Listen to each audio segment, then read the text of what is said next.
네, 오늘 정치권의 관심 뉴스, 최대 관심 뉴스라면 역시나 윤석열 대통령의 기자회견이겠습니다. 여기서 나온 내용들 경호고 시간에 함께 풀어보겠습니다. 함께 이야기 나눌 두 분 모십니다. 정호김 전 의원님 안녕하십니까? 네, 안녕하세요. 네, 신경미 전 의원님도 함께 해주셨습니다. 안녕하십니까? 네, 안녕하세요. 예. 자, 10시부터 시작된 기자회견 1시간 반 정도 시간이 소요가 됐는데요. 어떻게 두 분은 다 보셨습니까? 저는 중간에 방송이 있어서 그래도 그 마지막에 경제 관련한 그 질문 일부까지는 봤어요. 거기까지는 다 보셨고. 네, 중요한 대목은 다 본 것 같습니다. 예, 다 보셨군요. 자, 일단은 뭐 그러면 총평을 먼저 들어보고 싶은데요, 정 의원님. 극적인 반전은 없었다.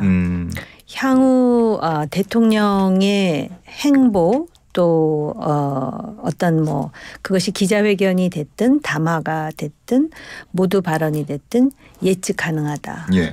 그 두 가지요. 이게 굉장히 중요한 분수령이고 주목을 많이 끌었는데 윤 대통령 전혀 변하지 않았다. 못했다. 안 한 건지 못한 건지 모르겠지만 못했다는 거 보여줬고요. 예. 그래서 특별하게 지금 주요 현안에 대해서 변화를 느끼지 못했습니다. 또 하나 꼭 지적하고 싶은 건 언론의 문제입니다. 언론의 문제요? 네. 기자회견이라는 것은 물론 윤 대통령이 70, 80%, 90% 정도의 책임이 있죠. 예. 그런데 나머지 10%, 20%의 언론이 구성 요소로서 매우 중요한데 예. 언론이 이번에 전혀 질문에 있어서 날카로움을 보여주지 못했습니다. 특히 이 정치, 경제, 사회로 칸막이를 한 기자회견의 형식을 대통령실 기자들이 받은 것은 저는 잘못됐다고 보고요. 이걸 시도한 대통령실도 물론 잘못을 했고요. 그리고 질문은요. 팩트를 짧게 물어봐야 됩니다. 예. 제일 중요한 사안에 제일 중요한 팩트를 짧게 물어야 되는데 대통령의 생각은 어떠십니까 하고 길게 물어보는 이런 그 기자들의 태도를 가지고는 대통령으로부터 중요한 어떤 변화나 뭐 이런 걸 뽑아내기가 매우 어려운 거 아닌가 싶어요. 칸막이 문제도 있지만 추가 질문을 해야 됩니다. 추가 질문을 허용하지 않고 단문 단답식으로 하나 묻고 하나 끝나고 하는 것은 진정한 기자회견이라고 볼 수가 없죠. 기자는 선출직은 아니지만 물어야 되는 그리고 정확하고 그 당시에 제일 중요한 문제를 물어야 되는 의무와 책임을 국민으로부터 받았다고 볼 수 있습니다. 예. 근데 이번에 기자들도 그렇게 하지 못했다. 특히 또 대통령은 이번에 전혀 새로운 모습, 바뀐 모습, 총선에서의 결과에 대한 해석을 달리하고 있다. 이렇게 평가합니다. 제가 그래서 이제 말씀에 이어서 짧게 첨언을 하자면 모 일간지에서 며칠 전에 예상 질문은 이렇게 나오고 답변은 이렇게 예상된다 했는데 똑같이 나와서 상당히 놀랐다라는 것하고요. 강론에 대해서는 나중에 얘기하기라고요. 추가 질문 말씀하셨잖아요. 유일하게 추가 질문을 한 기자가 있었어요. 외신 기자였습니다. 아마 BBC인 것으로 기억을 하는데 예.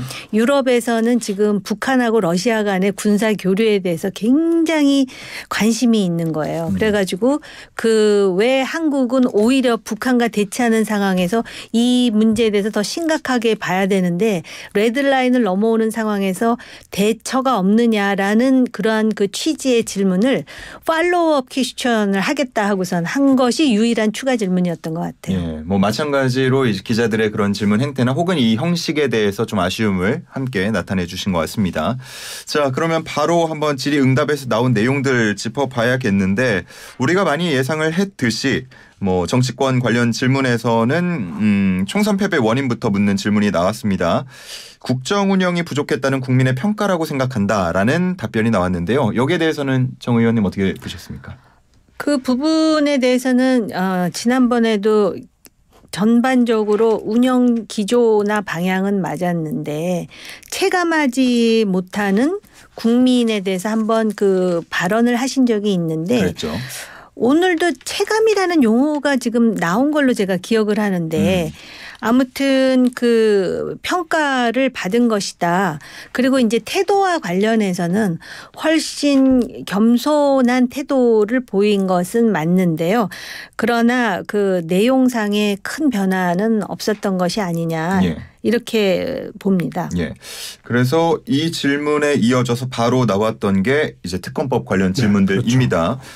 김건희 여사 특검, 최성병 특검 이 부분에 대해서 뭐 질문이 빠질 수가 없었는데 대통령의 발언, 뭐 원론적인 입장의 재설명 수준이었다는 평가들이 좀 나오고 있는 것 같아요. 우리 신호 있는 그렇죠. 뭐 하나 특별하게 달라진 점을 한다면은 수사 이후에 수사가 미진하다면 내가 나라도 특검을 요구하겠다라는 부분인데 이거 여기가 뭐냐면 달라진 점이다, 뭐 전향적인 거다라고 평가를 하는 쪽이 있어요. 그런데 저는 뭐 그렇게 중요해 보이지 않고요. 이건 최상병 특검은 최상병 사건에 대한 그 여러 가지 뭐 안타까움을 표시를 하고 그랬는데요. 그렇다면은 이런 문제를 일으킨 지휘관, 그 사단장 이하 지휘관에 대해서 도대체 그러면은 뭐라고 얘기를 했는지도 불분명하고 지금 문제는 이 사건 수사를 무마하려고 그러는 적당히 은폐하고 덮으려고 하는 기도가 국방부 내에서만 있은 게 아니고 대통령실 내지는 지금 대통령도 의심을 받고 있는 상황이잖아요. 그렇다면 나는 그 당시에 어떻게 했다라는 것을 본인도 얘기를 해야 되고 기자들도 질문을 했어야 되는 거죠. 그러면 그 당시에 어떻게 했느냐라는 얘기가 오늘 사실 안고가 빠진 겁니다.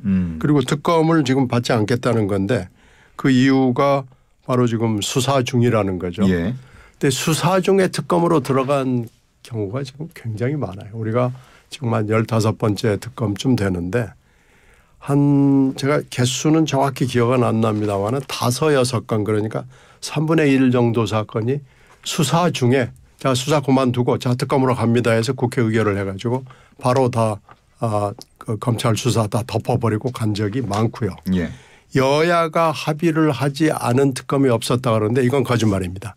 여야가 합의하지 않은 특검도 2건 정도 있어요. 그러니까 이걸 가지고 자 특검의 제도의 취지상으로 봐서 이렇게 합시다라고 얘기하는 건 말이 안 됩니다. 그러니까 이걸 가지고 계속 얘기를 하면 안 되고요. 지금 현재 대통령실과 국방부 장관은 물론이고 대통령실과 대통령까지 의심을 받는 상황이면은 나는 그 당시에 어떻게 했다라는 얘기 그리고 그럼 이런 의혹을 벗기 위해서라도 그럼 깨끗하게 특검을 수용하겠다.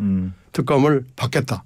이렇게 하는 것이 전향적인 자세입니다. 일단은 뭐 최상병 특검 관련 내용을 더 중점적으로 말씀을 해 주셔서 그 부분부터 질문을 드리면 수사기관의 수사 부실 의혹이 있을 때 특검을 해야 되는 것이고 만약에 의혹이 남아 있다면 말씀해 주신 것처럼 내가 고발하겠다 이렇게 또 얘기를 하기도 했습니다. 특검을 요구하겠다라고 하기도 했습니다.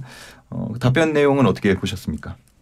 그러니까는 공수처가 수사를 하니 특검을 동의하기가 어렵다라는 이야기예요. 그리고 공수처는 지금 뭐 야당의 주장에 따르면 인력이 부족하고 또 그렇기 때문에 수사가 오래 걸리다 보면은 그 통신 자료를 포함해서 증거가 온전하게 보존될 수 있느냐라는 문제 제기를 하는 것이고 그래서 특검이 필요하다라는 입장인데 수사를 지켜본다라는 전제라는 것은 결국은 특검은 지금 상당 기간 할 생각이 없다. 동의할 생각이 없다라는 것이고 그다음에 이제 저는 또 눈여겨본 부분이 그 언론인 질문 중에 대통령의 경로와 관련한 질문이 있었어요. 그런데 그때 그 경로를 했느냐에 대한 답변이 제가 이제 기억을 더듬는 거예요. 한 번 들은 거잖아요, 우리가 기자회견을. 그런데 뭐라고 답변을 하시냐면은 그렇게 수해 현장에 준비도 없이 해병대 병사들을 내보내는 것에 대해서 질책했다라고 답변을 했어요. 예. 제 기억으로는 그래요. 그러니까는 원래 경로의 내용은 그동안 언론에서 회자됐던 거는 그런 식으로 사단장까지 책임을 지우게 하면은 사단장 할 사람이 어디 있겠느냐라고 경로를 해서 그 조사 기록에서 몇 명을 뺐느니 이렇게 얘기가 나왔었는데 오늘 대통령의 답변을 보면 대통령이 경로한 지점은 다른 데 있다라는 거거든요. 그런데 아쉽게도 그다음에 후속 질문이 없다 보니까 요 부분과 관련해서는 아마 언론도 관심을 갖게 될 거고 만약에 그걸로 경로를 했다 그러면 전체 내용이 다 바뀌는 거거든요. 그렇죠. 예. 그런데 이렇게는 질문할 수가 있어요. 그것 때문에 경로를 했는데 왜 조사 결과에서 처음에 8명이었던 거를 그중에서 왜 사단장을 포함해서 왜 뺐느냐라고 반론이 제기될 수가 있는 여지는 있겠죠. 무리한 수색 진행에 대한 국방장관을 질책했다라는 내용이 포함이 돼 있었고 거기에 대한 꼬리 질문이 없었기 때문에 이 질문과 답변이 조금 핀트가 안 맞았을 수 있다라는 부분을 말씀을 해 주신 것 같습니다. 오히려 대통령께서도 그 부분과 관련해서 시원하게 더 답변하고 싶었을지도 모르죠. 그리고 궁금한 대목에 대해서는 추가 질문 문제가 아니라 대통령이 지금 피해간 겁니다. 왜 화를 냈느냐 그랬더니 해병대원을 무리하게 투입한 거에 대해서 화를 냈다는데 그 뒤에도 또 경로한 거 아니겠어요? 그러니까 그런 얘기가 흘러나왔겠죠. 그러면 그 부분을 지금 물어본 거죠. 앞부분 해병대원 투입에 대해서 경로했다는 얘기는 오늘 처음 듣는 얘기고요. 별로 관심이 없습니다. 예. 그 핵심 피의자인 이종섭 전 국방부 장관을 호주 대사로 임명한 부분에 대해서 그 배경에 대한 질문도 있었는데 그리고 출국 금지 여부를 미리 알고 있었느냐 이런 질문도 있었습니다. 출국 금지 여부는 미리 알 수가 없고 고발이 돼 있다고 해서 임명을 못할 것 같으면은 좀 인선을 하기 어렵다라는 답변도 있었거든요. 이제 이게 그 장관급이잖아요. 예. 그리고 이제 호주 대사는 물론 장관급은 아닙니다만은. 그 장관급이었던 사람을 내보낼 때는 인사검증을 하죠. 그리고 인사검증에서 가령 이런 문제, 개인적인 비리 문제 그리고 공식적으로 처벌을 받거나 형사적인 책임을 묻거나 뭐 이런 걸 다 본인이 기입하게 하고요. 예. 그다음에 기입한 거에만 의존하는 게 아니고 전부 다 이것을 공적인 기관을 통해서 열람 확인을 합니다. 그러니까 이게 안 나올 수가 없죠. 출입국을 금지하는 그러니까 출금 조치 부분은 뭐 개인적으로 굉장히 민감한 정보고 이걸 알아보려고 하는 것 자체가 안 된다. 이건 맞습니다. 예. 그러나 이 사람이 그냥 장사미사가 아니잖아요. 장관을 지내가지고 호주 대사를 가는데 그 기록을 다 공식적으로 열람을 하거든요. 그러니까 이 대통령의 답변은 맞지 않고요. 저도 청와대 그 부분을 받아본 적이 있어요. 근데 이 부분은요. 그냥 넘어갈 수가 없습니다. 더군다나 지금 법무부가 인사검증을 맡고 있기 때문에 예. 청와대가 또 법무부의 역할을 하고 있었을 때도 그렇게 하는데 법무부가 인사검증을 맡고 있는 상황에서는 이 부분을 그게 개인정보고 굉장히 민감한 정보라서 할 수 없었다라고 대통령이 답변하는 건 저는 그 인사검증의 기본적인 프로세스를 모르진 않을 거예요. 이거 지금 넘어가는 답변으로 한 건데 예. 이건 좀 맞지 않아 보입니다. 자, 다음 김건희 여사 특검 관련 질문을 보면 이전에도 한번 관련 입장을 밝힌 바가 있는데 어떻게 또 톤이 바뀐 거라고 봐야 될죠. 일단 이번 답변에서는 아내에 현명하지 못한 처신, 걱정 끼쳐드린 부분에 대해서 사과한다라고 했거든요. 정 의원님. 네, 조금 진전된 거 아닙니까? 조금 진전됐다. 지난번에 KBS 때보다 예. 박절하지 못해서 거절하지 못해. 뭐 표현은 지금 좀 다를 수는 있지만 그런 뉘앙스로 답변이 있었는데 이번에는 현명하지 못한 처신이라고 네. 했고 또 사과를 했다라는 점에서 태도는 바뀌었으나 지금 그 나머지 부분과 관련해 가지고는 특검에 응할 입장은 아니라는 부분은 명확한 것 아닌가 그렇게 해석을 했어요. 예. 왜냐하면은 지금 도이치모터스와 관련해서도 전 정부 때 저를 겨냥해 치열하게 수사했는데 아무것도 안 나오지 않았느냐. 예. 그러면 아마 또 야당에서 이렇게 반박할 거예요. 그렇게 해서 아무것도 안 나왔는데 왜 자신 있으면 또 한 번 못하느냐. 이렇게 나올 수 있거든요. 그런데다가 특검은 수사기관에 수사 부실 의혹이 있을 때 하는 것이다 그랬는데 지금 명품백과 관련해서도 5달째 가만히 있다가 하는 것에 대해서 또 야당이 공격하지 않습니까? 그러니까 사실 이번 기자회견이 소기의 성과를 얻으려면 대통령이 답변을 해가지고 야당은 반발할지 모르지만 적어도 여론이나 또는 그 언론에서는 그런 이유가 있었구나라고 인과관계를 어느 정도 인정하고 대통령이 지금 역제안하는 게 그래도 합리적인 것 아니야?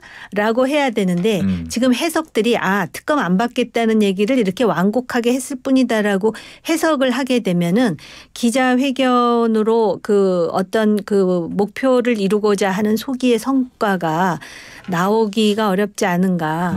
조심스럽지만 그런 생각이 드네요. 예, 이전보다는 나아졌지만 여전히 부족한 점이 많았다라고 평가를 해 주신 것 같아요. 그렇죠. KBS 대담에서 얘기했던 대로 아내가 박절하지 못한 성격이어서 뭐 그랬다라는 것보다는 일부 전진한 건 있는데 예. 특검법에 관한 안은 뭐 거부권 행사한 거에 대해서 특별하게 뭐가 바뀔 것 같지가 않고요. 그리고 이게 또 도이치모터스 관련도 마찬가지고 이 논리를 가지고 지금 계속해서 굉장히 오랜 시간 동안 주가 조작 의혹 수사가 계속되지 못한 것, 이게 부르지도 않았다는 거에 대해서 설명을 해왔거든요. 이게 새로운 논리가 아닙니다. 그런데 제가 몇 차례 얘기한 적이 있는데요. 당시 어찌 됐든지 간에 문정부 때 검찰총장의 부인을 수사하는 데 대해서 검찰이 어떤 검사가 함부로 나서서 할 수 있겠어요. 그러니까 이 부분에 대해서 문정부 때도 수사를 뭐 했는데 그냥 넘어갔으니까 아무것도 아니다라고 얘기하는 건 사실은 설득력이 없습니다. 그러니까 지금 오늘의 기자회견으로 봐서 디올백 사건이건 도이치모터스 사건이건 간에 아무것도 바뀐 것은 없다. 계속 이대로 간다라는 거죠. 그러니까 지금 야당 쪽에서는 대통령이나 대통령 가족이 관계된 사건에 대해서는 거부권을 행사하지 못하도록 하는 법안을 내겠다라고 지금 얘기하는 거죠. 이게 지금 검찰이나 법원이나 기피 회피 제척이라는 제도가 있거든요. 그러니까 기피 회피 제척이라는 제도의 그 정신을 이런 경우에도 거부권 행사의 경우에도 도입을 한다는 것은 명분은 지금 있어 보이거든요. 그러니까 이런 걸 불식하기 위해서도 사실 대통령이 좀 전향적인 자세를 보였으면 어떨까 하는 아쉬움이 남습니다. 예.